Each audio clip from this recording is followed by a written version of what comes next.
केलंय, तर माझं जेवढं ज्ञान आहे त्याचा मी देण्याचा प्रयत्न केलाय. पण आपल्या समाजातल्या लोकांसाठी काहीतरी करता यावं ही एक भावना नेहमीच मनात होती, पण ते कसं करावं याच्याबद्दल काही ज्ञान नव्हतं. तर आपल्या माळी बिझनेस नेटवर्क ने मला ही संधी दिली, याच्याबद्दल आपले आभार मानतो. आणि आजच्या वेबिनारला सुरुवात करतो. जसं सरांनी सांगितलं की माझं नाव डॉक्टर ओमकार हरिमाळी. मी राहतो मुळात मुंबईमध्ये, ठाण्यामध्ये. आणि मी माझं शिक्षण जे आहे ते लंडनमध्ये झालेलं आहे. मी मुळात MBA आहे HR मध्ये. त्याच्यानंतर मी डॉक्टरेट केलं इंटरनॅशनल बिझनेस मध्ये. आणि स्वतःचा बिझनेस जेव्हा चालू केला त्यावेळेस एक मनात नेहमीच होतं की आपण फक्त आपल्यापुरता मर्यादित न राहता इतर लोकांनाही आपल्या व्यवसायाचा, आपल्या ज्ञानाचा फायदा व्हावा, हे नेहमीच मनात होतं. पण हे लॉकडाऊन जसं चालू झालं तसं मुळात माझे वडील हरिमाळी हे ठाण्यात आम्ही राहतो. आणि माझे वडील मुळात कामगार क्षेत्रात अनेक वर्ष वडील काम करतायत. तेही पॉलिटिकली अफिलिएटेड आहेत. आणि वडिलांनी एकदा मला लॉकडाऊन जसं चालू झालं तेव्हा ते आमचं फोनवर बोलणं चाललं होतं. त्या वडील म्हणाले की मला भीती वाटते. म्हणजे कसली भीती वाटते? कारण माझ्या वडिलांनी गिरणी कामगारांचा संप फार जवळून बघितलेला आहे. तर ते म्हणाले की अरे या गिरणी कामगारांच्या संपाच्या वेळेस मी बघितलंय की लोक नोकऱ्या गेल्या, बिझनेसेस बंद झाले आणि मग गुन्हेगारीकडे वळायला लागले. आणि ती भीती मला परत जाणवते असं माझे वडील म्हणाले की आता पण लॉकडाऊन नंतर किंवा कोरोनाच्या काळात लोकांच्या नोकऱ्या जातील आणि तत्समच काहीतरी एक चित्र उभं राहण्याची शक्यता आहे.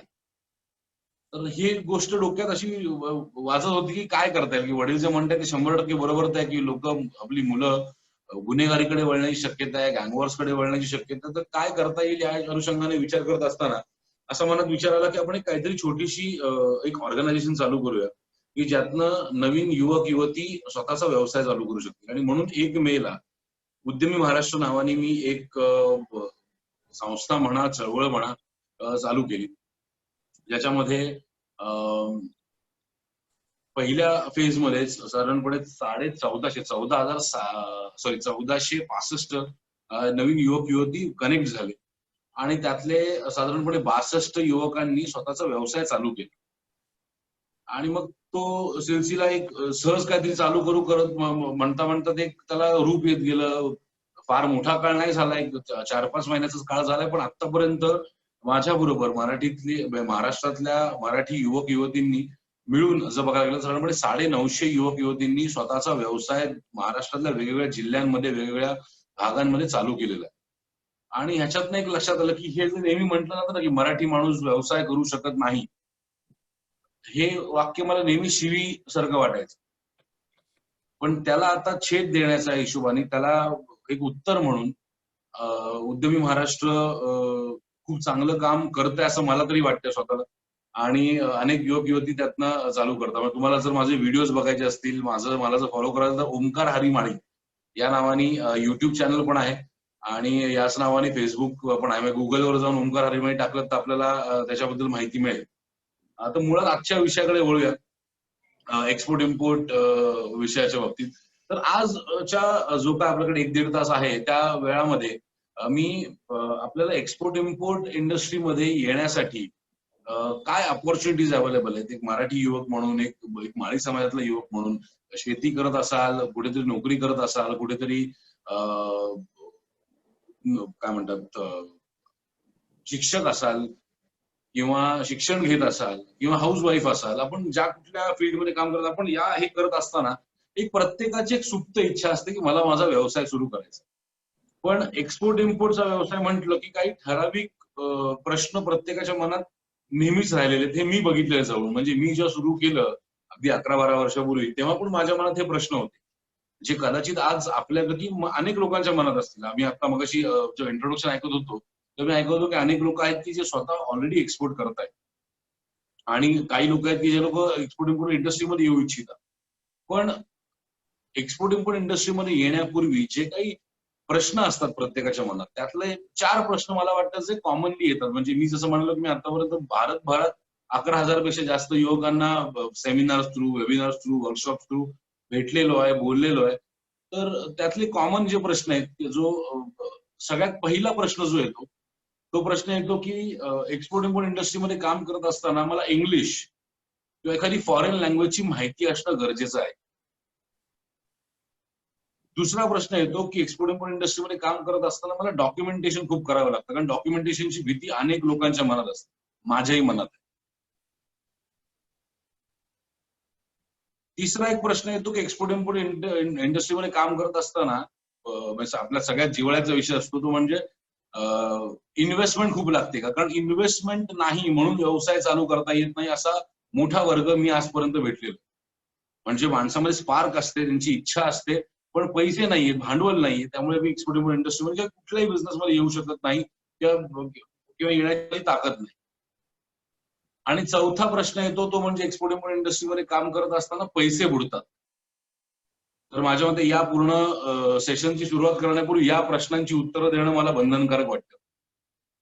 सगळ्यात पहिला विषय की एक्सपोर्ट इम्पोर्ट इंडस्ट्रीमध्ये काम करत असताना मला इंग्लिश किंवा एखादी फॉरेन लँग्वेजची माहिती असणं गरजेचं आहे. तर मित्रांनो, आपल्याला सगळ्यांना माहिती आहे की एक्सपोर्ट इम्पोर्ट इंडस्ट्रीमध्ये अग्रगण्य असणारा, एक नंबरला असणारा कुठला देश असेल तर तो आहे चायना. मी गेले 11 ते 12 वर्ष चायनाबरोबर काम करतोय आणि चायनाची जी बिझनेस लँग्वेज आहे, चायनाची जी कम्युनिकेशन लँग्वेज आहे, ती इंग्लिश नसून त्यांची लोकल लँग्वेज आहे, ती आहे मॅन्ड्रीन. म्हणजे लोकल लँग्वेज मध्ये बिझनेस करून पण जगावर राज्य करतात आज ते एक्सपोर्ट इम्पोर्ट इंडस्ट्रीमध्ये. आणि तेवढंच कशाला, अगदी आपल्या नाशिकला गेलात, नागपूरला गेलात, पुण्याला गेलात तरी अनेक शेतकरी मिळतील, अनेक शेतकरी बांधव जे एक्सपोर्ट इम्पोर्ट इंडस्ट्रीमध्ये करोडो कमवत आहेत, पण त्यांना इंग्लिश तर सोडा, त्यांना कपडे घालण्याचा पण सेन्स नाही. सो बॉटम लाईन हीच आहे की तुम्हाला लँग्वेजमुळे, म्हणजे मी स्वतः आज अनेक देशांबरोबर काम करतोय की जिथे लँग्वेज म्हणजे जसं जर्मनी, डॉयश लँग्वेज मला नाही येत आणि त्यांचं इंग्लिश पण असं आहे ना की जसं आपल्याला वाटतं की डॉयश लँग्वेज मध्ये बोलतात. पण लँग्वेजमुळे एक्सपोर्ट इम्पोर्ट व्यवसाय थांबवू शकत नाही. हा, बेसिक इंग्लिश तुम्हाला माहिती असणं गरजेचं आहे. जसं hi, I am Omkar, I am calling from India, I would like to sell this pen to you.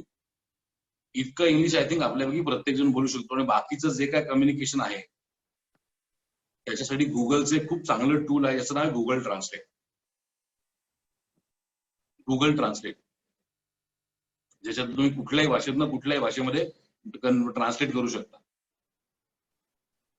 कारण मेजरली जे काय कम्युनिकेशन होतं एक्सपोर्ट इम्पोर्ट इंडस्ट्रीमध्ये, इंटरनॅशनल बिझनेस इंडस्ट्रीमध्ये, हे मेजरली तुमचं मेल्स थ्रू होतं. सो भाषेमुळे जर तुम्ही स्वतःला थांबवत असाल, स्वतःचा बिझनेस आंतरराष्ट्रीय लेवलला नेण्यापासून किंवा नवीन एक्सपोर्ट इम्पोर्टचा बिझनेस चालू करण्यापासून, तर कृपया करून असं करू नका. कारण मुळात लँग्वेज हा खूप इम्पॉर्टंट फॅक्टर नाही एक्सपोर्ट इम्पोर्ट इंडस्ट्रीमध्ये. मला मान्य अनेकांच्या भव्या वरती गेले असतील की कसं शक्य आहे, पण प्रॅक्टिकली हे शक्य आहे. दुसरा प्रश्न येतो की एक्सपोर्ट इम्पोर्ट इंडस्ट्रीमध्ये डॉक्युमेंटेशन खूप लागतात. आता डॉक्युमेंटेशनच्या बाबतीत म्हणाल तर अनेकांच्या मनात भीती आहे. साधारणपणे 12 ते 15 वर्षापूर्वी जे काही डॉक्युमेंट्स लागायचे ते खूप जास्त होते, साधारण 25 ते 30 डॉक्युमेंट्स लागायचे. पण आजच्या तारखेचा विचार तर 7 ते 8 डॉक्युमेंट पेक्षा जास्त डॉक्युमेंट्स लागत नाहीत. आणि जे काही डॉक्युमेंट्स लागतात they are as good as fill in the blanks. म्हणजे एकदा तुम्ही जसं आपण शाळेमध्ये किंवा परीक्षेमध्ये आपण गाळलेल्या जागा भरतो, भरा भरा प्रश्न असतो, मग एकदा तुम्हाला कळलं की 4 वेळा 5 वेळा 10 वेळा 15 वेळा प्रॅक्टिस केल्यानंतर कुठे कुठल्या जागेवर काय लिहायचंय हे एकदा कळलं की तुम्ही किती वेळा त्या प्रश्नांची उत्तर देऊ शकता. तसंच हे एकदा कळलं की तुम्ही किती वेळा तुमचं डॉक्युमेंटेशन करू शकता. ही दुसरी गोष्ट. आणि तिसरी सगळ्यात महत्वाची गोष्ट, एक्सपोर्ट इम्पोर्ट इंडस्ट्रीमध्ये आपल्याला स्वतःला डॉक्युमेंटेशन करावे लागत नाहीत. आपले जे काही डॉक्युमेंट्स आहेत ते सगळे डॉक्युमेंटेशन एक अथॉरिटी आहे ज्याचं नाव आहे CHA, कस्टम हाऊस एजंट. हे सगळे डॉक्युमेंटेशन कस्टम हाऊस एजंट करतो. तुम्हाला as a export import entrepreneur काय करणं अपेक्षित आहे, तर तुम्हाला 3 गोष्टी करणं अपेक्षित आहे. सगळ्यात पहिली गोष्ट म्हणजे तुमचे सप्लायर, ज्यांच्याकडनं तुम्ही माल घेणार आहात, यांच्याकडे प्रॉपर लक्ष देणं गरजेचं आहे. दुसरं, तुमचा बायर म्हणजे जी व्यक्ती किंवा जी कंपनी तुमच्याकडनं माल घेणार आहे त्यांच्याकडे व्यवस्थित लक्ष देणं अपेक्षित आहे. आणि तिसरं म्हणजे तुमचा CHA म्हणजे तुमचा कस्टम हाऊस एजंट यांच्याकडे लक्ष देणं गरजेचं. या 3 गोष्टी जर तुम्ही प्रॉपरली मॅनेज केल्या तर एक्सपोर्ट इम्पोर्ट इंडस्ट्रीमध्ये तुम्हाला वाढण्यापासून कोणीही थांबवू शकत नाही. हा, तर तुम्हाला डॉक्युमेंटेशन काय लागतात हे माहिती असणं गरजेचं. पण डॉक्युमेंटेशन तुम्हाला करावे लागत आणि डॉक्युमेंटेशनच्या बाबतीत अनेक गैरसमज पसरवले गेलेले आहेत. की डॉक्युमेंटेशन चुकलं तर कंटेनर कॅन्सल होतो, पैसे येत नाही, सही चुकली तर पैसे भरावे लागतात, असं काही नाही. डॉक्युमेंटेशन अमेंड करण्याची आपल्याकडे अवेलेबिलिटी आहे. आपण डॉक्युमेंटेशन अमेंड करू शकतो आणि मुळात त्या झंझटीमध्ये आपल्याला स्वतःला पडावं लागत नाही. CA ज्या काय त्या गोष्टी हँडल करतो. आणि अगदी CA कशाला, बाहेर मार्केटमध्ये 2,500 रुपये पर कंटेनर, 2 ते 2,500 रुपये पर कंटेनर घेऊन डॉक्युमेंटेशनचं काम करणारी मुलं मिळतात. सो डॉक्युमेंटेशनची भीती असेल आणि त्याच्यामुळे स्वतःला थांबवत असाल एक्सपोर्ट इम्पोर्ट इंडस्ट्रीमध्ये येण्यापासून, तर कृपा करून असं करू नका. तिसरा विषय येतो जो सगळ्यात महत्वाचा विषय मला वाटतो आपल्या प्रत्येक मराठी माणसाला, तो म्हणजे एक्सपोर्ट इम्पोर्ट इंडस्ट्रीमध्ये काम करत असताना मला इन्व्हेस्टमेंट खूप लागेल का. मित्रांनो, एक गोष्ट अधिकाराने सांगतोय, तुमच्या हातात जेवढा पैसा आहे तेवढ्या पैशामध्ये तुम्ही तुमचे एक्सपोर्ट इम्पोर्ट इंडस्ट्रीमध्ये काम चालू करू शकता. म्हणजे समजा तुमच्याकडे हातात 50,000पासून 1,00,000 रुपये एवढंच भांडवल असेल तर तुम्ही मर्चंट ट्रेडर म्हणून काम करू शकता. मर्चंट ट्रेडर म्हणजे कोण? जी व्यक्ती एका व्यक्तीकडनं माल घेऊन दुसरीकडे पाठवते तिला मर्चंट ट्रेडर असं संबोधलं जातं. मर्चंट ट्रेडर म्हणून काम करण्यासाठी, एक्सपोर्ट मर्चंट ट्रेडर म्हणून काम करण्यासाठी तुम्हाला 50,000 ते 1,00,000 रुपये एवढी अमाऊंट जातात असेल तर भरपूर झालं. समजा तुमच्याकडे 1,00,000 रुपयापासून 5,00,000 एवढी अमाऊंट असेल, एवढंच भांडवल असेल, तर तुम्ही छोटे प्रोडक्ट्स इम्पोर्ट करू शकता. आता इम्पोर्ट मध्ये असं काही कंपल्सरी नाही की तुम्हाला अख्खेच्या अख्खे कंटेनर्स इम्पोर्ट करावे लागतील. तुम्ही अगदी 5, 10, 15, 20, 25 पीस पण तुम्ही इम्पोर्ट करून तुमचं इथेच लोकली सेल करू शकता. समजा तुमच्याकडे 5,00,000 रुपयापासून अगदी 25,00,000 इतकी अमाऊंट असेल तर तुम्ही एखादं छोटस पण एक्सपोर्ट ओरिएंटेड मॅन्युफॅक्चरिंग युनिट चालू करू शकता. असे अनेक प्रोडक्ट आहेत आपल्याकडे आपल्या महाराष्ट्रामध्ये,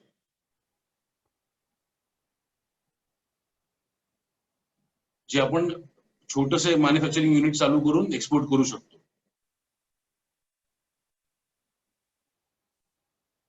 आपल्याकडे समजा तुमच्याकडे 25,00,000पासून 1,00,00,000 एवढी अमाऊंट असेल तर तुम्ही एखादं मोठे प्रोडक्ट्स इम्पोर्ट करू शकता. कंटेनर 100 कंटेनर 50 कंटेनर इम्पोर्ट करू शकता आणि ते प्रोडक्ट इथे सेल करू शकता. मित्रांनो, इम्पोर्ट मध्ये पण खूप चांगला स्कोप आहे.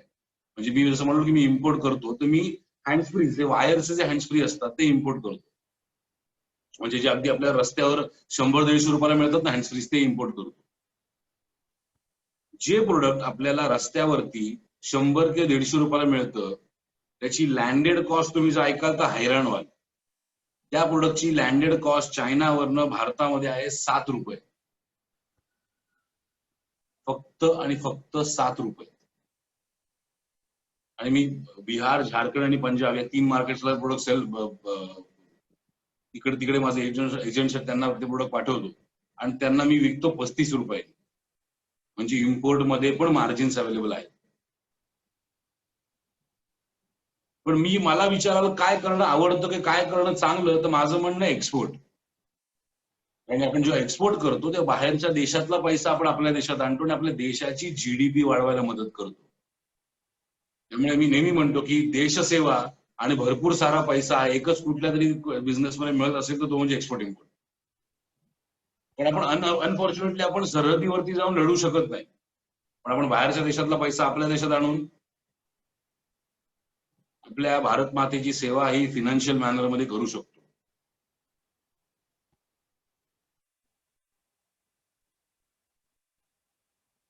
त्यामुळे इन्व्हेस्टमेंट हा फॅक्टर असेल. आता मी ते इन्व्हेस्टमेंटच्या बाबतीत बोलवतो की समजा तुमच्याकडे अगदी 10,000 रुपयापासून 50,000 एवढी अमाऊंट असेल तर तुम्ही एक्सपोर्ट इम्पोर्ट इंडस्ट्री मधला नवीन ऍस्पेक्ट जो आलेला आहे, जो डिजिटल ऍस्पेक्ट आलेला आहे, तो म्हणजे ई कॉमर्स. म्हणजे Alibaba.com, eBay.com, Amazon.com, मी .कॉम्स म्हणतोय, .इन्स नाही म्हणत आहे. इंटरनॅशनल ई कॉमर्स ज्या वेबसाईट्स आहेत त्या वेबसाईट्सवर जाऊन तुमचं प्रोडक्ट विकू शकता. आणि त्याला लागणारी जी इन्व्हेस्टमेंट ती 10,000 ते 50,000च्या वरती जात नाही. आणि समजा तुमच्याकडे इन्व्हेस्टमेंट करायला ₹1 पण नसेल, तर तुम्ही एक्सपोर्ट इम्पोर्ट इंडस्ट्री मधला एक असा ऍस्पेक्ट चालू करू शकता ज्याची आजच्या तारखेला एक्सपोर्ट इम्पोर्ट इंडस्ट्रीमध्ये सगळ्यात जास्त रिक्वायरमेंट आहे. ते म्हणजे एक्सपोर्ट इम्पोर्ट कन्सल्टन्सी आणि एक्सपोर्ट इम्पोर्ट सर्व्हिस प्रोव्हिजन. म्हणजे मी जेव्हा एक्सपोर्ट इम्पोर्ट इंडस्ट्री शिकली, मी जेव्हा एक्सपोर्ट इम्पोर्ट शिकलो, ते शिकून आल्यानंतर मी एका वेगळ्या ऍस्पेक्ट मध्ये काम केलं. म्हणजे भांडवल नव्हतं, पण आपल्याकडे प्रॉब्लेम काय, आपल्याकडे मुळात आपल्या घरातल्यांची, आपल्या फॅमिलीची, आपल्या आधीच्या पिढीची मेंटॅलिटी नव्हती कदाचित बिझनेस करण्याची किंवा नवीन काहीतरी काय म्हणतात रिस्क घेण्याची. त्यामुळे मी जेव्हा घरातल्याला सांगितलं की मला व्यवसाय करायचा, तर घरातल्यांनी नाही सांगितलं स्ट्रेट. बाबा एवढा चांगला शिकलायस, डॉक्टरेट केली लंडनला जाऊन, तर मग त्याचा उपयोग तुझ्या स्वतःच्या व्यवसायासाठी कशाला करतो, स्वतःच्या बिझनेस, स्वतः नोकरी कर कुठेतरी. कारण आपली एज्युकेशन सिस्टीम आपल्याला तयार जे करते ना, म्हणजे चायना आज 1 नंबरला का आहे, कारण चायनाच्या एज्युकेशन सिस्टीम मध्ये त्यांना ट्रेन केलं जातं ऑन्ट्रप्रेनर बनण्यासाठी, आणि आपल्या एज्युकेशन सिस्टीम मध्ये आपल्याला ट्रेन केलं जातं 9 ते 10 9 ते 5 किंवा 10 ते 6 ची नोकरी करण्यासाठी. म्हणजे आज अनेक उद्योजक इथे आहेत, अनेक नोकरीपेशा लोक आहेत, अनेक स्टुडंट आहेत. आपण जेव्हा कधी स्वतःचं करिअर या फॅक्टरमध्ये आलं की बाबा आता मी कमवण्याच्या तयार झालो, तुम्ही डॉक्टरेट असाल, MBA असाल, तुम्ही इंजिनियर असाल, अगदी 4थी पास 10वी नापास असाल किंवा अगदी शाळेत पण गेला असाल, पण जेव्हा कधी तुम्ही करिअर करण्याच्या याच्यावर आलात, तेव्हा प्रामाणिकपणे स्वतःच्या मनाला प्रश्नाचं उत्तर द्या की किती लोकांच्या घरातल्यांनी विचारलं की बाळा आता व्यवसाय कुठला करणार. आपल्याला पहिला प्रश्न येतो, बाळा तो नोकरी कुठे करणार. म्हणजे अगदी आपण आपल्या घरातल्या लहान मुलांना पण जेव्हा अभ्यास करत नसतील तर हेच सांगतो, अभ्यास करा नाही तर चांगली नोकरी नाही मिळायची तुला. आपण हे नाही बोलत की अभ्यास कर तुला जॅकमा बनायचा, अभ्यास कर तुला जेफ बेझोस बनायचंय, अभ्यास कर तुला अंबानी बनायचंय, अभ्यास कर तुला JRD टाटा बनायचंय. ही अनफॉर्च्युनेट फॅक्ट आहे, पण ही आपल्या ह्याला कोणालाच दोषी धरू शकत नाही आपण. हा दोष जो आहे हा एज्युकेशन सिस्टमचा आहे, जो इंग्रजांनी आपल्यावर लादला गेलाय. आणि चायना तिकडेच ओव्हरपॉवर करते आपल्याला. चायना एक्झॅक्टली तिथेच ओव्हरपॉवर करते आपल्याला. आणि भांडवल नाही. मला असं विचाराल व्यवसाय चालू करण्यासाठी काय लागतं, तर व्यवसाय चालू करण्यासाठी 3 गोष्टी लागतात. मग तो कुठलाही असो, एक्सपोर्ट इम्पोर्ट असो किंवा कुठलाही असो. सगळ्यात पहिले तुमचं डेडिकेशन,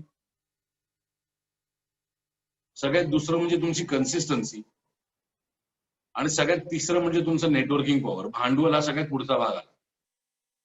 या 3 गोष्टी जर तुम्ही प्रॉपरली मॅनेज करू शकलात, तर कुठलाही व्यवसाय असो, तुम्ही त्या व्यवसायात एका नेक्स्ट लेवलला काम करू शकता, तर एक व्यवसाय सुरू करू शकता. सगळ्यात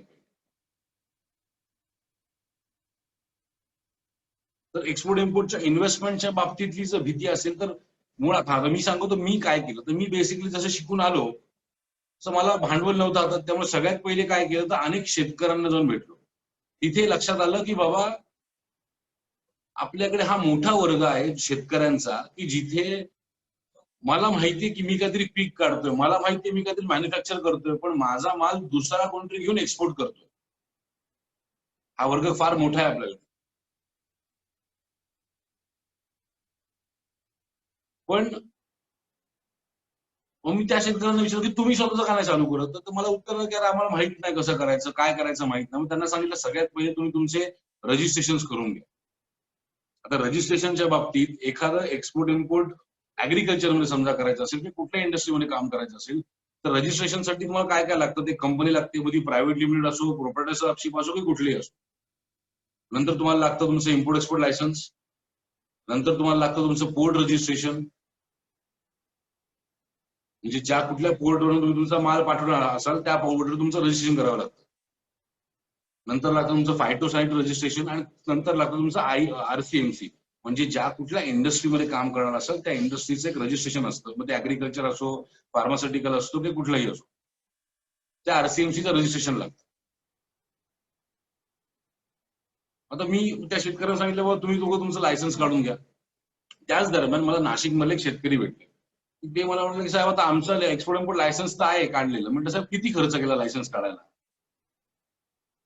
त्यांनी सांगितलेला आकडा ऐकून मी शॉक झालो. मग त्यांना मी विचारलं किती खर्च केला लायसन्स काढायला, त्यांनी बोलले मला 2.5 लाख रुपये खर्च केला एक्सपोर्ट इम्पोर्ट लायसन्स काढण्यासाठी. म्हटलं का असं? त्यांना आपलं स्पेशल लायसन्स आहे, लाईफ टाईम लायसन्स आहे. म्हटलं साहेब लायसन्स दाखवा. त्यांचं लायसन्स बघितलं, माझं लायसन्स बघितलं, दोघांच्या लायसन्स मध्ये नाव, पत्ता आणि लायसन्सचा नंबर या 3 गोष्टी सोडल्या तर पूर्ण लायसन्स सेम होतं. त्यांनी 2.5 लाख रुपयाला बनवलं होतं, मी 500 रुपयाला बनवलं होतं. प्रॅक्टिकली एक्सपोर्ट इम्पोर्ट लायसन्स हे फक्त आणि फक्त 500 रुपयात बनतं. मग मला लक्षात आलं की ही एक मोठी गॅप आहे की लोकांना फसवलं जातं. म्हणून मग मी काय चालू केलं तर सगळ्यात पहिले त्यांना सर्व्हिस प्रोव्हिजन चालू केलं. किंवा तुमचे लायसन्सेस मी काढून देतो सगळे, गव्हर्नमेंटचे लागणारे हे चार्जेस आहेत त्याचे तुम्हाला गव्हर्नमेंटकडनं रिसीट येतील आणि ते करून देण्यासाठी मी तुमच्याकडे 10,000 रुपये घेईन. म्हणजे आजच्या तारखेला पण ऍग्रिकल्चरमध्ये जर शेतकरी याच्यात जर तुम्हाला काम करायचं असेल तर 9,600 रुपयामध्ये सगळ्याच्या सगळे रजिस्ट्रेशन रेडी होतं तुमचं, एक्सपोर्ट इम्पोर्ट लायसन्स सकट. असं करत करत करत माझ्याकडे साधारण 2 महिन्यामध्ये 30 ते 32 शेतकरी जमा झाले. शेतकरी म्हणण्यापेक्षा शेतकरी मॅन्युफॅक्चरर्स असे वेगवेगळे जमा झाले. म्हणजे माझ्याकडे भांडवल नव्हतं ते माझ्याकडे भांडवल तयार झालं साधारणपणे 3-3.25 लाखाचं. मग आणि प्लस सगळ्यात महत्वाचं म्हणजे 30 ते 32 लोकांचा डेटा तयार झाला की ज्यांचा माल असा आहे की जो एक्सपोर्ट करता येऊ शकतो. त्यांना परत गाठलं जाऊन किंवा तुमचं तर लायसन्स झालेलं तुम्ही आता एक्सपोर्ट करू शकता. मी त्यांना ऑफर दिली की एक काम करा, तुम्ही जे सगळ्यात चांगलं करता ते म्हणजे पिकवणं किंवा मॅन्युफॅक्चर करणं, तुम्ही तेच करा. मी तुमच्यासाठी बायर शोधून आणतो, त्या बायरचं पेमेंटचं कन्फर्मेशन घेतो, ट्रान्झॅक्शन तुमच्याच नावाने होतील, तुमच्याच कंपनीच्या नावाने होतील, पैसे तुमच्याच अकाउंटला येतील. पण हे करून देण्यासाठी मी तुमच्याकडनं तुमचं जे नेट प्रॉफिट असेल, नेट प्रॉफिट, त्या प्रॉफिट वरती मी तुमच्याकडनं 30% घेईन. आणि गव्हर्नमेंटकडनं जे तुम्हाला इन्सेंटिव्ह मिळतील, मला माहित नाही आपल्याला किती लोकांना माहिती आहे, एक्सपोर्ट करण्यासाठी 1 जुलैपर्यंत भारत सरकारकडनं इन्सेंटिव्ह मिळत होते. आणि त्या इन्सेंटिव्हची रेंज जी आहे ती 6% पासून 24% एवढी आहे. म्हणजे तुम्ही 1 लाख रुपयाचा माल एक्सपोर्ट केलात तर तुम्हाला 24,000 रुपये भारत सरकार देते इन्सेंटिव्ह म्हणून. का? कारण तुम्ही एक्सपोर्ट करतात, बाहेरच्या देशातला पैसा आपल्या देशात आणताय. तर त्या इन्सेंटिव्ह मधनं मी त्यांना म्हटलं तुमच्याकडे 40% घे. अशा याच्यात माझ्याकडे मला वाटतं पहिले 14 लोक तयार झाले. हे तुम्ही पण करू शकता, याला काही रॉकेट सायन्स नाही लागलं. आणि ह्याच्यात दुसरा प्लस पॉईंट मला काय झाला की मी ठरवलं होतं की मला फूड इंडस्ट्रीज मध्ये काम करायचं. त्याच्यात माझे सप्लायर तयार होत गेले, जे माझे क्लायंट होते तेच नंतर माझे सप्लायर झाले. माझा त्या इंडस्ट्रीचा अभ्यास काम करत असताना, पैसे कमवत असताना तो माझा अभ्यास होत गेला. आणि मग करत करत करत मी ऍक्च्युअल एक्सपोर्ट मध्ये काम करायला. आणि हे करायला काहीच माझी इन्व्हेस्टमेंट त्यात किती गेली असेल, म्हणजे माझं मुंबईवरून नाशिकला किंवा मुंबईवरून पुण्याला जाणं येणं, तिकडे राहणं खाणं, नेटवर्क तर मला माझंच उभं करायचं होतं. काही कॉन्टॅक्ट होते त्या कॉन्टॅक्ट मधनं नेटवर्क उभं राहत गेलं. म्हणजे सिम्पल सांगा ना, मला माहित नव्हतं किती लोक आहेत. एक 50-100 जरी लोक असाल तुम्ही तरी 50-100 लोक एका अनोळखी माणसाला ओळखतायत. ठीक आहे, आपल्यामध्ये कॉमन पॉईंट आहे की आपण एका समाजाचे आहोत, पण तरीही मी तुमच्यासाठी अनोळखी आहे. एका अनोळखी माणसाला गेले माझ्या मते आपण 54 मिनिटं ऐकताय. याचं कारण काय? कारण मला तुमच्यापेक्षा एक्सपोर्ट इम्पोर्ट इंडस्ट्री मधलं थोडंसं जास्त नॉलेज आहे. 100 पार्टिसिपेंट, 100 लोक ऐकताय का अनोळखी माणसं. मी तुम्हाला आता जे देतोय ते काय देतोय? कन्सल्टन्सी झाली. अशा अनुषंगाने तुम्ही पण काम करू शकता. मुळात या इंडस्ट्रीमध्ये इतकी ऑपॉर्च्युनिटीज आहेत ना. आणि सगळ्यात मोठी गोष्ट म्हणजे काय माहिती का, की लोकांना एक्सपोर्ट इम्पोर्ट म्हटलं की लोकांना वाटतं एखादं प्रोडक्ट पाठवणं आणि एखादं प्रोडक्ट घेऊन येणं एवढं झालं की एक्सपोर्ट इम्पोर्ट इंडस्ट्री संपली. सगळ्यात पहिली गोष्ट की एक्सपोर्ट इम्पोर्ट इंडस्ट्री ही प्रोडक्ट पाठवणं आणि प्रोडक्ट घेऊन येणं एवढ्या पुरता लिमिटेड नाहीये. ही याच्यापेक्षा खूप मोठी इंडस्ट्री आहे. सगळ्यात पहिलं तर गोष्ट एक्सपोर्ट इम्पोर्ट फक्त प्रोडक्टचा नाही तर सर्व्हिसेसचा पण होतो. म्हणजे तुम्ही फॅशन डिझायनर असाल, तुम्ही सॉफ्टवेअर डेव्हलपर असाल, तुम्ही ग्राफिक डिझायनर असाल, तुम्ही कन्सल्टंट असाल आणि तुमचे जर सर्व्हिसेस एखादी इंटरनॅशनल कंपनी तुमच्याकडनं घेत असेल की इंटरनॅशनल बॉर्डर्स मध्ये राहणारा व्यक्ती घेत असेल तर त्याला पण कन्सिडर केलं जातं एक्सपोर्ट्स मध्ये आणि त्याच्यावरही तुम्हाला गव्हर्नमेंटकडनं बेनिफिट दिले जातात. तर सगळ्यात पहिला गैरसमज म्हणजे एक्सपोर्ट इम्पोर्ट इंडस्ट्री फक्त प्रोडक्ट पुरता लिमिटेड. आणि दुसरं म्हणजे एक्सपोर्ट इम्पोर्ट इंडस्ट्रीमध्ये ऑपॉर्च्युनिटीज इतके अवेलेबल, तुम्ही कन्सल्टंट म्हणून काम करू शकता, तुम्ही सर्व्हिस प्रोव्हायडर म्हणून काम करू शकता, तुम्ही सोर्सिंग एजंट म्हणून काम करू शकता. मार्केटमध्ये असे अनेक लोक आहेत की ज्यांना एखादं चायनाचं, जर्मनीचं, युएसचं, युकेचं प्रोडक्ट हवंय, पण त्यांना त्या झंझटमध्ये नाही पडायचं जी त्यांना वाटते की झंझट.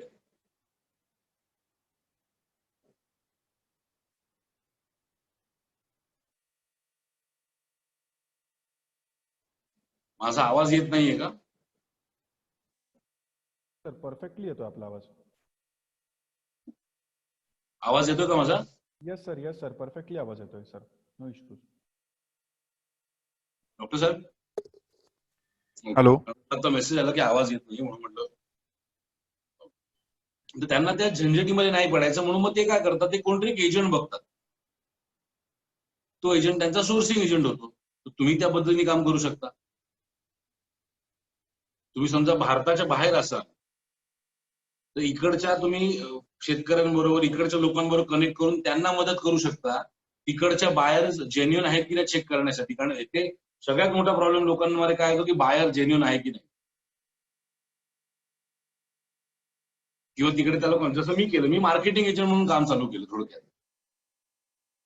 मार्केटिंग एजंट म्हणून काम करता येऊ शकतं, ऍक्च्युअल एक्सपोर्ट करता येऊ शकतो, ऍक्च्युअल इम्पोर्ट करून इकडे लोकली माल विकता येऊ शकतो, किंवा ई कॉमर्स म्हणून विकता येऊ शकतो. तुम्हाला जर इव्हेंट मॅनेजमेंट मध्ये इंटरेस्ट असेल तर तुम्ही बायर सेलर मीट्स ऑर्गनाईज करू शकता. एक बायर सेलर मीट, समजा मी द्राक्षासाठीची बायर सेलर मीट ऑर्गनाईज केली भारतामध्ये, तर गव्हर्नमेंट कडनं एक बायर सेलर मीट ऑर्गनाईज करण्यासाठी तुम्हाला 5 लाख रुपये रेव्हेन्यू दिला जातो इन्सेंटिव्ह म्हणून. आणि हेच जर तुम्ही आंतरराष्ट्रीय बायर सेलर मीट ऑर्गनाईज केली तर गव्हर्नमेंट कडनं 25 लाख रुपये इन्सेंटिव्ह म्हणून दिला जातो. आणि या व्यतिरिक्त अनेक ऑपॉर्च्युनिटीज अवेलेबल आहेत. पण एक्सपोर्ट इम्पोर्ट इंडस्ट्रीच्या बाबतीत खूप चुकीच्या गोष्टी पसरवल्या गेलेल्या आहेत. मला भीती होत्या, मला पण या भीती होत्या, पण मी जेव्हा करायला लागलो काम, मी जेव्हा इंडस्ट्री एक्सप्लोर करायला लागलो तेव्हा लक्षात आलं की ज्या पद्धतीने घाबरवलं जात आहे ते घाबरण्याचं कारण नाही. माझं एक उदाहरण सांगतो. मला जेम्स अँड ज्वेलरीमध्ये काही गोष्टी एक्सपोर्ट करायच्या होत्या, म्हणून मी gems and jewellery council of इंडियाचं ऑफिस आहे मुंबईमध्ये, तिकडे गेलो. तिकडे एक वरिष्ठ व्यक्ती होते, त्यांचे पोझिशन होल्डर होते. त्यांच्या समोर बसलो. मला आजही तो व्यक्ती माझ्या डोळ्यासमोर आहे. त्याच्या हातात रोलेक्सचं घड्याळ, मार्को पोलोचा चष्मा, मोबलाचा पेन, वेल ड्रेस्ड माणूस होता. मी त्याने सांगितलं मुझे ऐसा करना है, मुझे वैसा करना है. 40-45 मिनिटं मी फक्त त्याला सांगतो की मला हे करायचंय, मला ते करायचंय, मी असं करेन, मी तसं करेन. त्या माणसाने सगळं ऐकून घेतलं आणि 5 मिनिटात त्यांनी विषय संपवून टाकला. बेटा इस धंदे में अगर आना है तो जरा सोचो. म्हटलं क्यों अंकल आप ऐसा क्यों बोल रहे हो? 10-20 रुपए के ऊपर मार्जिन नहीं. माझं डोकं सणकलं. मी म्हटलं अंकल अगर 10-20 रुपए के मार्जिन से मैं रोलेक्स का घड़ी खरीद सकता हूँ तो मुझे इस धंदे में आना है. आणि तिकडून निघून गेलो. पण बाहेर आल्यानंतर विचार करतो की आपण असा का बोलला असेल. पण जेव्हा मी फाइंड आउट करायचा प्रयत्न केला तेव्हा लक्षात आलं की जेम्स अँड ज्वेलरी ऑफ इंडियाचे भारतभरातील सगळे मेंबर साधारणपणे 16 ते 18 लाख मेंबर, पण त्यातनं फक्त 13 जणांची कमिटी ठरवते की या इंडस्ट्रीमध्ये होणार काय. आणि हे मी सांगायची गरज नाहीये की हे जे लोक आहेत हे कुठल्या कम्युनिटीचे. आणि मुळात आपल्या मराठी माणसांना, आपल्या मराठी लोकांना व्यवस्थित प्लॅन करून लांब ठेवलेलं आहे, घाबरूनच ठेवलेलं आहे. आपली लोक या गोष्टी बाबतीत आनंदी आहेत किंवा एक्सपोर्ट इम्पोर्ट आमच्याकडनंच होतो. तो एक्सपोर्ट इम्पोर्ट महाराष्ट्रात तर काय म्हणतात, सगळ्या देशाच्या 22% एक्सपोर्ट आपल्या महाराष्ट्रात होतो JNPT मुळे. पण आपण हे नाही समजवतो की एक्सपोर्ट करणाऱ्या राज्य जरी आपलं असलं तरी एक्सपोर्ट करणारी माणसं आपल्या राज्यातली नाहीये. ती गुजरातवरून येतात, ती कर्नाटकवरून येतात, ती तामिळनाडूवरून येतात. आपला शेतकरी जो बिचारा पिकवतो त्याला त्याचे इन्सेंटिव्ह पण दिले जात नाहीत. गुजरातची कुठलीतरी कंपनी येते, शेतकऱ्याकडनं माल घेते, एक्सपोर्ट करते आणि इन्सेंटिव्ह त्या कंपनीच्या नावावर जातो, जो एथिकली त्या शेतकऱ्याला पण दिला गेला पाहिजे. आणि याच अनुषंगाने आणि मग वाईट वाटते का गोष्टीचं की आपला शेतकरी आत्महत्या होतात हे तर आपण सगळेजण बघतोय, पण शेतकऱ्यांची मुलं, मला 2 आठवड्यापूर्वी एका शेतकऱ्याचा फोन आला की बाळा माझ्या मुलाने तुझा व्हिडिओ मला दाखवला आणि मी त्याला सांगितलं की तू नोकरी सोडून परत ये. म्हटलं काका काय करतो मुलगा तुमचा? तुला मुंबईमध्ये, मी म्हटलं काय शिकलाय? तुला इंजिनियर झालाय. म्हटलं काय करतो? तुला मुंबईमध्ये वॉचमॅनचं काम करतो. म्हटलं काका मग शेती का नाही करत? तुला कुठे? अरे आमची लोक आत्महत्या करतात, आम्ही आमच्या कुठे पोरांना ह्याच्यात ढकलू? आणि या शेतकऱ्यांच्या जीवावर बाहेरची लोक करोडपती झालेली आहेत. आपल्या माळी समाजाचा मोठा प्रमाण आहे शेतकऱ्यांमध्ये. मग ते हॉर्टिकल्चर असेल, ऍग्रिकल्चर असेल, ही शोकांतिका आहे आपली आजच्या तारखेला, की बाहेरचा माणूस येऊन आपला महाराष्ट्र सुजलाम सुफलाम आहे प्रोडक्टच्या बाबतीत. तुम्ही मला विचारला ना मी काय काय प्रोडक्ट एक्सपोर्ट करतो, तर मी आपल्या महाराष्ट्रातला जर विचारायला गेला तर मी भातुकली, माझ्यामध्ये सगळ्यांना माहिती असेल, मी भातुकली एक्सपोर्ट करतो. पुण्यामध्ये रविवार पेठेमधनं भातुकली मी मॅन्युफॅक्चर करून घेतो. तिकडचे एक आपले मॅन्युफॅक्चरर ज्यांच्याकडनं मी 3680 रुपयाला 64 प्रोडक्टचा भातुकलीचा एक सेट बनवलाय आणि तो एक्सपोर्ट करतो युके आणि युएस मध्ये. आणि एक सेट माझा विकला जातो साधारणपणे 22,000 रुपयाला. हे आपल्या महाराष्ट्राची देण आहे. आपल्या येवल्याच्या पुढे सॉरी नाशिकच्या पुढे येवला आहे, जिथे पैठणी साड्या बनतात. माझी एक मैत्रीण ती फॅशन डिझायनर आहे. मी मुळात लंडनला राहिले होते, त्यामुळे मला तिकडचे ड्रेसिंग कंटेंट माहिती आहे, ड्रेसिंगच्या लोकांचे सेन्स माहिती आहे. तिकडे जेव्हा लग्न असेल त्या वेडिंग गाऊन जो घातला जातो तो फक्त जिचं लग्न आहे ती व्हाईट गाऊन घालते, बाकी सगळेजण मल्टी कलर गाऊन घालतात. तर मी आणि माझी मैत्रीण आम्ही गेलो येवल्याला, येवल्यावरून तिकडचं त्यांचं स्क्रॅप मटेरियल जे उरतं ते प्रोडक्ट घेऊन आलो आणि आम्ही वेडिंग गाऊन्स बनवतो. सगळं पकडून जर बनवायला मला विचार केला तर साधारणपणे आम्हाला 8 ते 10,000 रुपये खर्च आला असेल एक गाऊन बनवायला, म्हणजे जाणं येणं राहणं विणं सगळं पकडून. आम्ही पहिला सॅम्पल पाठवला H&M लंडनला, त्यांनी एक्सेप्ट केला आणि आज तेच लोक आमच्याकडनं दर महिन्याला अप्रॉक्सिमेटली 300 पीसेस घेतात, 43,000 रुपये एक पीस. ही देण तर आपल्या महाराष्ट्राच्या मातीचीच आहे. मी फक्त वेगळा विचार केला. एवढे ऑपॉर्च्युनिटीज अवेलेबल आहेत की आपण विचार पण नाही करू शकत. आणि सगळ्यात मोठा प्लस पॉईंट म्हणजे लोक या गोष्टी निगेटिव्ह पॉईंट बोलतात, पण आपल्या मराठी युवकांसाठी, आपल्या माळी समाजाच्या युवकांसाठी हा सगळ्यात मोठा प्लस पॉईंट आहे की आज भारताचं जे काही प्रमाण आहे एक्सपोर्टचं, हे जगाच्या एक्सपोर्टमध्ये भारत फक्त 2.6% एक्सपोर्ट करतो. आणि हाच आकडा चायनाचा जर विचार करतो 40 ते 42% वर आहे. चायना 1 नंबरला आहे, भारत 29व्या नंबरला आहे. पण याच्यात वाईट वाटण्यापेक्षा सगळ्यात मोठा मला प्लस पॉईंट जो दिसतो तो म्हणजे याच्यात अपॉर्च्युनिटीज भरपूर आहेत, कारण कॉम्पिटिशनच नाही आपल्याकडे एक्सपोर्ट इम्पोर्ट इंडस्ट्रीमध्ये काम करण्यासाठी. आणि कुठले प्रोडक्ट एक्सपोर्ट नाही होऊ शकत. लोकांचं काय असतं की कुठले एक्सपोर्ट करणार, काय एक्सपोर्ट करणार? तर मित्रांनो, जे प्रोडक्ट लिगल आहेत, जे प्रोडक्ट लिगली आपण विकू शकतो ते कुठले प्रोडक्ट एक्सपोर्ट होऊ शकतात. आणि असं कधीच होत नाही की 200 पेक्षा जास्त देश आहेत आणि 200 देशांमध्ये आपल्याला एक माणूस नाही मिळणार हे आपलं प्रोडक्ट विकत घ्यायला. असं कधीच नाही होऊ शकत. फक्त एक प्रॉब्लेम काय, ते export import industry process oriented industry. या प्रोसेसेस जर प्रॉपर फॉलो करता आल्या, या प्रोसेस जर प्रॉपर टेक्निकली हँडल करता आल्या,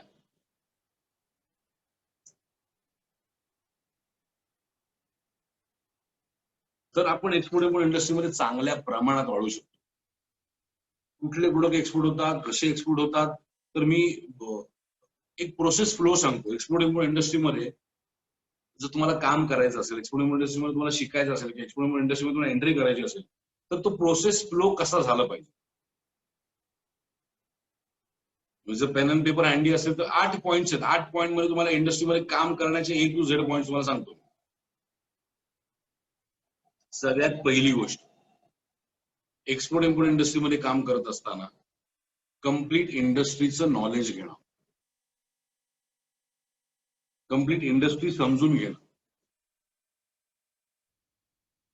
इंडस्ट्रीमध्ये काम करत असताना कशाला काय म्हणतात, भले तुम्हाला उद्या सकाळी येऊन एखादी ऑर्डर आली एक्सपोर्टची, तरी पण ती एक्झिक्यूट करायला जाऊ नका जोपर्यंत तुम्ही प्रॉपर ट्रेनिंग घेत नाही, फॉर्मल ट्रेनिंग घेत नाही. जमलं तर कोणातरी मेंटर करा. हा झाला पहिला पॉईंट. पहिला पॉईंट आहे complete knowledge of the industry. दुसरा पॉईंट आहे तुमचा बिझनेस सेटअप. तर बिझनेस सेटअप मध्ये मगाशी जसं मी सांगितलं की company registration, import export licence, code registration, phytosanitary, AD code,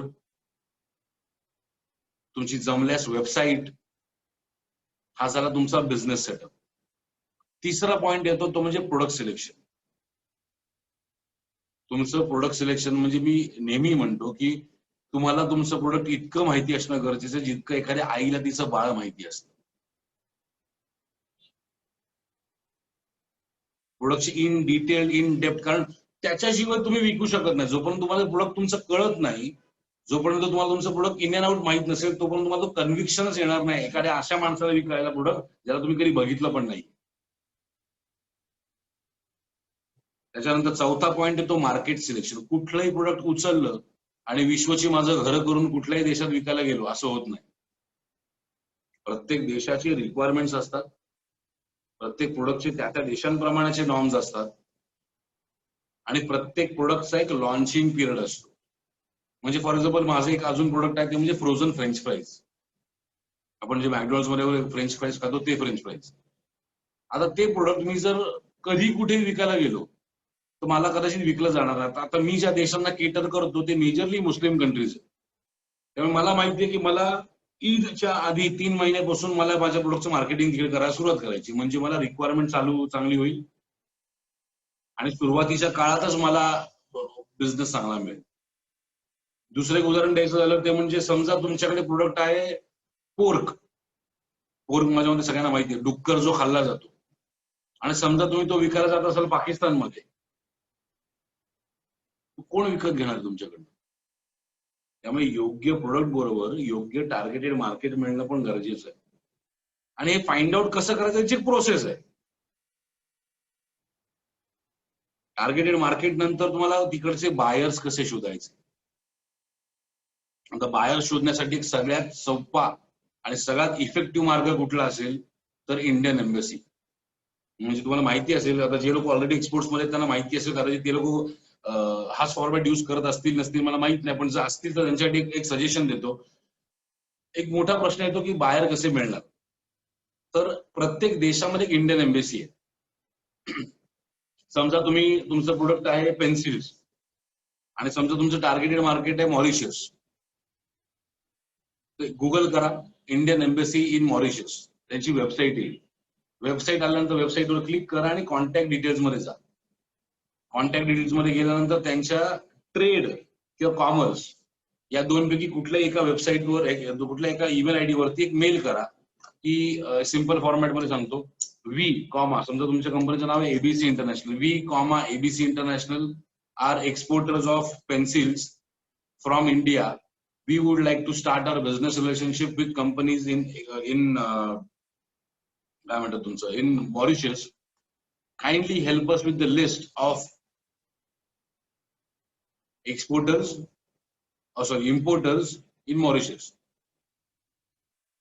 सोप्या शब्दात सांगायचं झालं तर आम्ही एबीसी इंटरनॅशनल नावाची कंपनी, आम्ही भारतातनं पेन्सिल एक्सपोर्ट करतो.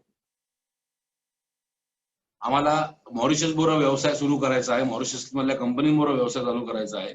तर कृपया त्यासाठी मॉरिशस मधनं जे लोक पेन्सिल इम्पोर्ट करतात यांची लिस्ट आम्हाला द्या. याच्यामुळे मॉरिशस आणि भारतातला व्यवहार वाढेल. आपला नंबर डॉक्टर ओमकार हरिमाळी, तुमच्या कंपनीचं नाव, तुमचं काय म्हणतात तुमचं डेसिग्नेशन, तुमचा कॉन्टॅक्ट नंबर, तुमची वेबसाईट असेल तर वेबसाईट. हा मेल पाठवल्यानंतर 72 तासाच्या आतमध्ये त्या देशामधनं, त्या देशाच्या एम्बसी मधनं आपल्याला एक मेल येतो. काही एम्बसी फॉर्म पाठवतात, तो फॉर्म भरून परत त्यांना पाठवायचा. आणि काही एम्बसी डायरेक्टली लिस्ट पाठवतात. फॉर्म पाठवला असेल ज्यांना, ते लोक परत एक लिस्ट पाठवून देतात. या लिस्टमध्ये काय काय असतं? कंपनीचं नाव, कॉन्टॅक्ट पर्सनचं नाव, त्याचा मोबाईल नंबर, व्हॉट्सअप नंबर वेगळा असेल तर WhatsApp number, email ID, website असेल तर वेबसाईट. आणि ही लिस्ट अशा लोकांची असते ज्यांनी गेल्या 5 वर्षामध्ये एक छोटासा बॉक्स किंवा अगदी 200 कंटेनर पेन्सिल इम्पोर्ट केले जगातल्या कुठल्याही देशामध्ये. आणि ह्याच्यापेक्षा जेन्युअन बायर्सची लिस्ट जगात कुठेही मिळू शकत नाही. माझा जो काही व्यवसाय उभा आहे तो 90% याच लिस्टवर उभा आहे. हे झालं बायर फाइंडिंगचं टेक्निक आणि सिक्रेट. त्याच्यानंतर तुम्हाला समजणं गरजेचं आहे की डॉक्युमेंटेशन आणि रिस्क मॅनेजमेंट कशी हँडल करायची. तुमच्या प्रोडक्ट प्रमाणे, तुमच्या इंडस्ट्री प्रमाणे काय काय डॉक्युमेंटेशन लागतात. नंतर समजणं गरजेचं आहे की clearing, forwarding, shipping, logistic systems कशा वर्कआउट करतात. त्याच्यानंतर गव्हर्नमेंटचे बेनिफिट्स काय काय आहेत. या 8 गोष्टी प्रॉपरली केल्यात तर एक्सपोर्ट इम्पोर्ट इंडस्ट्रीमध्ये काम करण्यापासून आणि वाढण्यापासून कोणीही थांबवू शकत नाही. मी परत एकदा रिपीट करतो. सगळ्यात पहिली स्टेप, कम्प्लीट नॉलेज घ्या. जमलं तर ट्रेनिंग घ्या, जमलं तर कोणातरी मेंटर करा.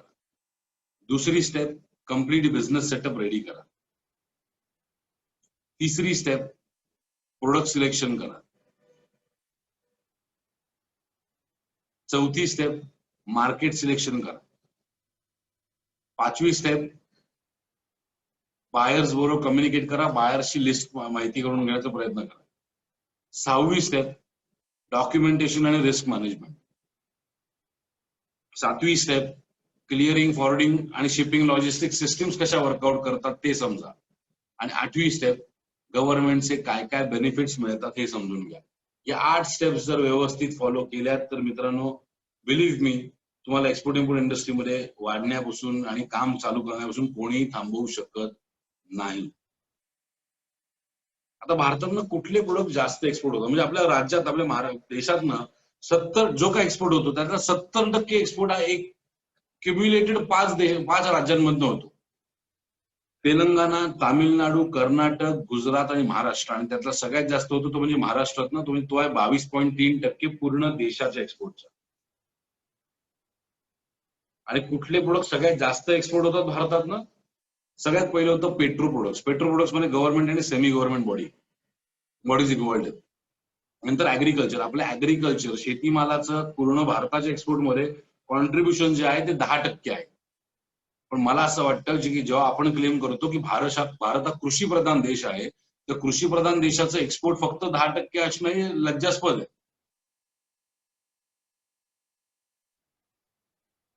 नंतर फॅब्रिक एक्सपोर्ट होतं, टेक्सटाईल एक्सपोर्ट होतं, मेटल प्रोडक्ट्स एक्सपोर्ट होतात, मशिनरी एक्सपोर्ट होते, ट्रान्सपोर्ट पार्ट्स एक्सपोर्ट होतात, जेम्स आणि ज्वेलरी एक्सपोर्ट होते. ते एवढे प्रोडक्ट्स एक्सपोर्ट होतात. इम्पोर्ट मध्ये एवढं म्हणजे हे जास्त प्रमाणात होतात. व्हायला तर बऱ्याच प्रोडक्ट, टोटल एक्सपोर्ट भारतात किती होतो, किती प्रोडक्ट होतात, तर साधारणपणे माझ्या माहितीप्रमाणे 17 ते 18 लाख प्रोडक्ट्स जे भारतात एक्सपोर्ट होतात. भारतामधून Amazon.com वरती रजिस्टर्ड प्रोडक्ट्स किती आहेत विचाराल तर साधारणपणे 12 लाख प्रोडक्ट रजिस्टर्ड आहेत. 12 लाख वेगवेगळ्या कॅटेगरीज मधले वेगवेगळे प्रोडक्ट्स. इम्पोर्टचं विचाराल तर क्रूड मेजरली काम इम्पोर्ट होतं. क्रूड मध्ये परत गव्हर्नमेंट आणि सेमी गव्हर्नमेंट बॉडीज आहेत. एडिबल ऑइल म्हणजे खायचं तेल, नंतर ओर्स, ट्रान्सपोर्ट इक्विपमेंट, कोळसा, केमिकल आणि plastic, machinery, jewellery, stones, gold, electronics, हे एवढे प्रोडक्ट एक्सपोर्ट होतात. भारताचे टॉप 10 ट्रेड पार्टनर्स कोण? ट्रेड पार्टनर्स म्हणजे ज्यांच्यावर भारत मेजरली काम करतो. सगळ्यात पहिलं ऑफकोर्स चायना, दुसरं USA, तिसरं UAE, चौथं सौदी अरेबिया, 5वं हाँगकाँग, 6वं Germany, 7वं south Korea, Indonesia, Switzerland आणि सिंगापूर. हे झाले भारताचे टॉप 10 ट्रेड पार्टनर्स. आता ना एक्सपोर्ट इम्पोर्ट मध्ये किंवा कुठल्याही बिझनेसमध्ये ट्रेड बॅलन्स नावाचा प्रकार असतो. म्हणजे समजा मी 10 रुपयाचे प्रोडक्ट एक्सपोर्ट केले आणि 12 रुपयाचे प्रोडक्ट इम्पोर्ट केले, तर माझा ट्रेड बॅलन्स झाला -2. आणि मायनस मध्ये असणं हे ना कुठल्या कंपनीसाठी चांगलं आहे, कुठल्या इंडिव्हिज्युअलसाठी चांगलं आहे, ना कुठल्या देशासाठी चांगलं आहे. आता आपण चायनाला आपला भारत म्हणून, आपला देश म्हणून किती एक्सपोर्ट करतो, तर आपण भारतातनं चायनाला एक्सपोर्ट करतो 4,578 million US dollars. Million US dollars. आणि चायनावरनं इम्पोर्ट किती करतो, तर 34,891 मिलियन US डॉलर्स. चायनाचा आणि भारताचा ट्रेड बॅलन्स जर बघितला तर तो डेफिसिट मध्ये आहे -30,313. आणि आपण फक्त चायनाला शिव्या देण्यामध्ये धन्यता मानतो. चायनाला फक्त शिव्या देऊन काही होणार नाही. म्हणजे चायनाने एक गोष्ट तुम्ही मार्क केली असेल की चायनाने स्ट्रॅटेजिकली म्हणा, ठरवून म्हणा, न ठरवता म्हणा, आपल्या भारतीयांच्या जिव्हाळ्याचा जीवाच्या सगळ्यात जवळचा विषय, आपल्या जिव्हाळ्याचा विषय म्हणजे आपले सण, सगळे सण चायनाने टेक ओव्हर केलेले आहेत. दिवाळी, फटाके चायना, दिवा लावायला दिवे चायना, माचीस चायना, कंदील चायना, लाईट्स चायना. नंतर येतं मकर संक्रांत, पतंग चायना, मांजा चायना, घरी बायका हळदी कुंकू करतात त्याला द्यायला गिफ्ट चायना, होळी, रंगपंचमीला रंग चायना, पिचकाऱ्या चायना, नशिबाने पाणी आपलंय. नंतर येतात तुमचं गणपती. आता गणपती फेस्टिवल चालू आहे, गणपतीच्या मूर्त्या बनवायला प्लॅस्टर ऑफ पॅरिस चायना, गणपतीचं डेकोरेशन करायला थर्माकोल जेव्हा अलाउड होता तोपर्यंत चायना, प्लॅस्टर ऑफ पॅरिस लागलं चायना, लाईट्स लागला चायना, झिरमिळ्या येतात त्या सगळ्या चायना. हल्ली तर गणपतीच्या मूर्त्या पण चायनावरनं इम्पोर्ट होतात.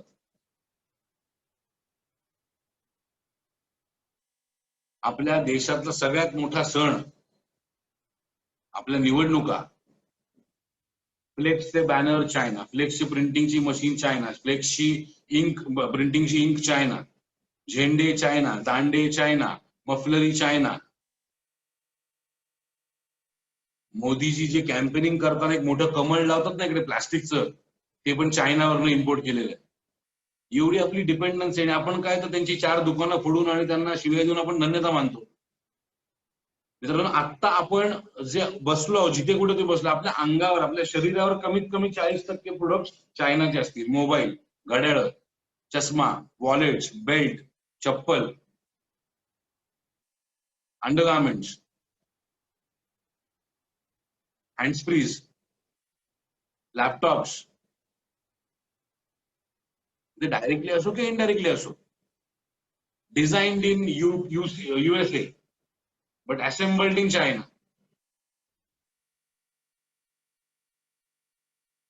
ही स्ट्रॅटेजी समजणं गरजेचं आहे जर आपल्याला कम्पीट करायचं असेल, जर आपल्याला बीट करायचं असेल तर. चायनाची स्ट्रॅटेजी जोपर्यंत आपण समजत नाही, चायना प्रत्येक प्रोडक्ट मध्ये उतरत आहे. आणि त्याच्याचमुळे आपण भारत ट्रेड डेफिसिट, भारताचा पूर्ण भारताचा ट्रेड डेफिसिट जर बघितलं ना तर तो -56,600 आसपास आहे मिलियन US डॉलर्स.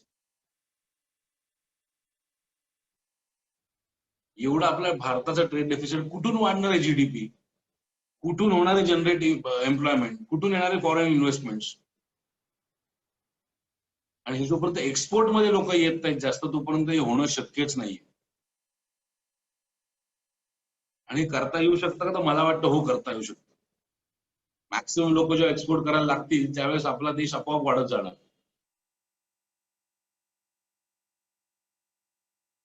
सो मला प्रामाणिकपणे असं वाटतं की ऑपॉर्च्युनिटीज खूप अवेलेबल आहेत एक्सपोर्ट इंडस्ट्रीमध्ये. फार्मास्युटिकल इंडस्ट्री भारताची 2017, 18 आणि 18-19 या 2 वर्षामध्ये 11 बिलियन US डॉलर्सचा अपवर्ड ग्रोथ आहे भारताच्या तुमच्या काय म्हणतात फार्मास्युटिकल इंडस्ट्रीमध्ये.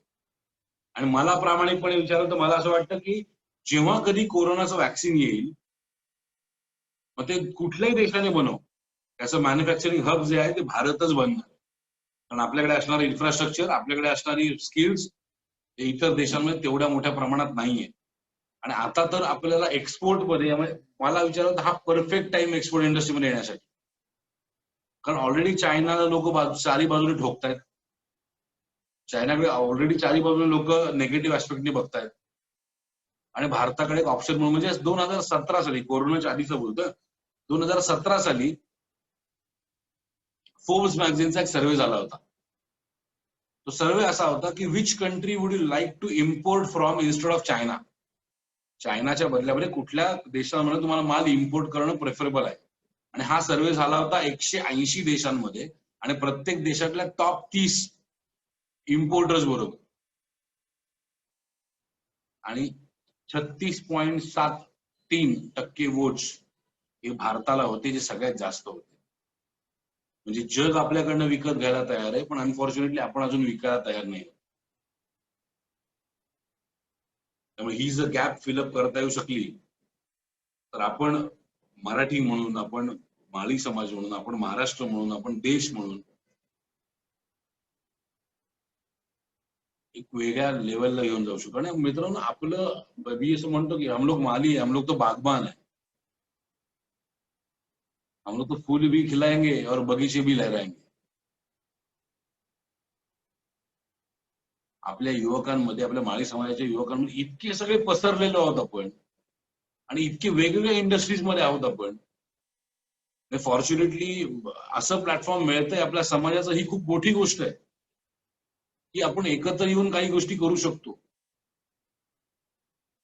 आत्ता प्रामाणिकपणे मला काय वाटतं, तर आपला जो युवकांचा वर्ग आहे की जो स्कॅटर्ड आहे, त्यांना एकत्र करून त्या एनर्जीज युटिलाइज करून, जर मग एक्सपोर्ट इम्पोर्ट मध्ये असेल, मग एखाद्या इथे आपल्याच लोकांचं मॅन्युफॅक्चरिंग हब बनलं, आपल्याच लोकांचे मुलं ट्रेडर बनली, आपलीच मुलं एक्सपोर्ट इम्पोर्ट इंडस्ट्रीमध्ये. तिकडे बाहेरच्या देशातले आपले लोक अनेक आहेत. मी लंडनला असताना मला कमीत कमी तिकडे आमचा ग्रुप होता वेगळा, फार मोठा होता. आम्ही 27-28 मुलं होतो, जे माळी समाजाची होतो. असे अनेक लोक आहेत.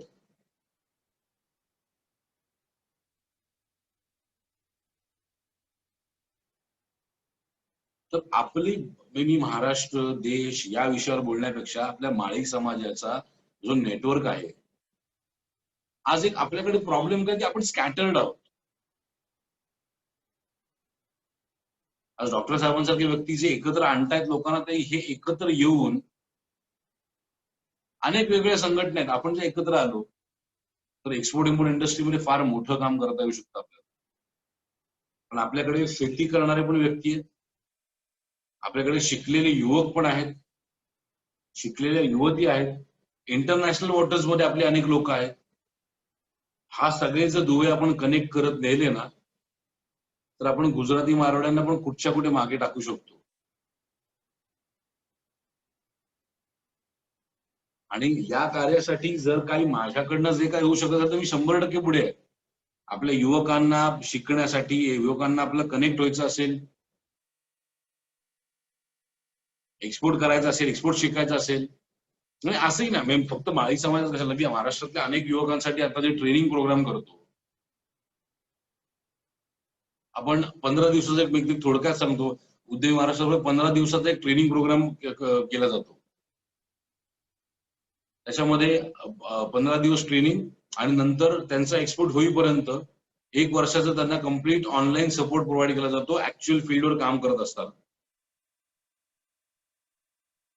आणि ह्याच्यासाठी आपण मुळात मोफत चालू केलं होतं, पण नंतर काही प्रॉब्लेम झाले, लोकांचं तेवढं सिरियसनेस नव्हता, म्हणून मात्र 2,500 रुपये आपण एक कोर्स करतो. आणि ते पण 6 महिन्यानंतर ते 2,500 रुपये रिफंड केले जातात, जर तरी त्या नॉर्म्स प्रमाणे काम केलं तर. So practically free of cost course देतो.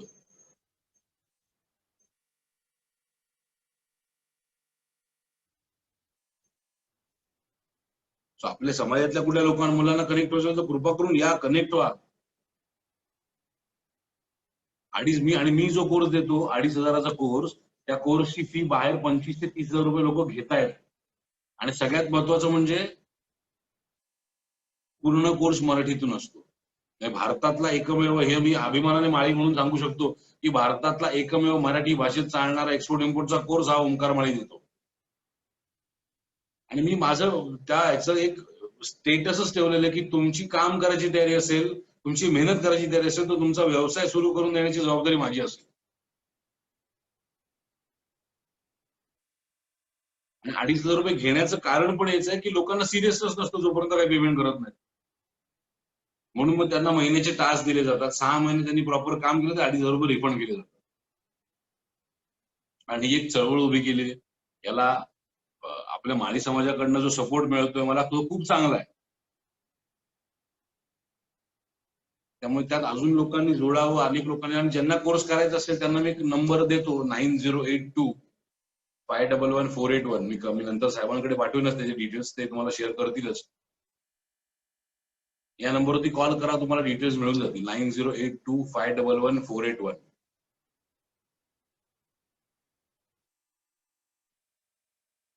आणि आपल्या समाजाला मला असं वाटतं ना की इतर कुठल्याही समाजापेक्षा आपल्यामध्ये आपण स्किल्ड आहोत. अनेक स्किल्ड लोक, मी असं इंडिव्हिज्युअली अनेक लोकांना भेटलेलो आहे समाजातल्या.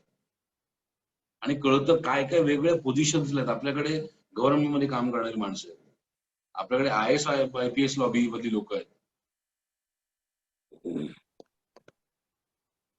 आणि एक्सपोर्ट इम्पोर्ट इंडस्ट्रीमध्ये मित्रांनो, मी विश्वास ठेवा, अजूनही कदाचित तुमच्यापैकी अनेकांना पटत नसेल मी जे बोलतोय, पण इतक्या ऑपॉर्च्युनिटीज अवेलेबल आहेत. आणि लक्षात ठेवा, कसं आहे ना, 2 देशांमधला व्यवहार असतो, त्यामुळे सिस्टीम्स ठरलेल्या असतात देशांमध्ये. मी जे ओंकार माळी म्हणून काय दुबई मधला अमजदुल्ला खान असेल, जेव्हा व्यवहार होतो आमचा, तो ओंकार माळी आणि अमजदुल्ला खान मधला व्यवहार नसतो, तो भारत आणि दुबई मधला व्यवहार असतो. त्यामुळे सिस्टीम्स ठरलेल्या आहेत. तुम्हाला अनेक तुमचे नवीन प्रोडक्ट्स लॉन्च करता येऊ शकतात. पेटंट असेल तर पेटंट घेऊन तुम्ही प्रोडक्ट नवीन लॉन्च करू शकता. आणि इन्व्हेस्टमेंट जी लागते ना एक्सपोर्ट इम्पोर्ट चालू करायला, ती अतिशय नगण्य आहे. म्हणजे अगदी गेल्या आठवड्यात माझ्याकडनं 9 मेला माझ्याकडनं कोर्स करून घेतलेला मुलगा आहे. 9 मेला त्यांनी कोर्स जॉईन केला, फ्री ऑफ कॉस्ट वाला जो फ्री कोर्स होता तो. आणि गेल्या आठवड्यात त्या मुलांनी एक्सपोर्ट केला ऑलरेडी 80% ऍडव्हान्स घेऊन 2 ते 2.5 महिन्यामध्ये. आणि सगळ्यात महत्वाचं म्हणजे आपल्या मुलांसाठी मी ट्रेनिंग कम्प्लीट झालं, कारण ट्रेनिंग झाल्यानंतर ऍक्च्युअल एक्सपोर्ट व्हायला साधारणपणे 6 ते 8 महिन्याचा वेळ जातो. तोपर्यंत युवकांनी पैसे कसे कमवायचे, तर त्याच्यासाठी कन्सल्टन्सी आणि सर्व्हिसेस या 2 ऍस्पेक्टचं त्यांना ट्रेनिंग फ्री ऑफ कॉस्ट देतो. त्यांनी स्वतःच्या नावावर बिझनेस चालू करा आणि स्वतःचं रेव्हेन्यू जनरेशन ताबडतोब चालू करा. त्याला लागणारा जो काय बॅकएंड सपोर्ट आहे तो पण माझी कंपनी देते.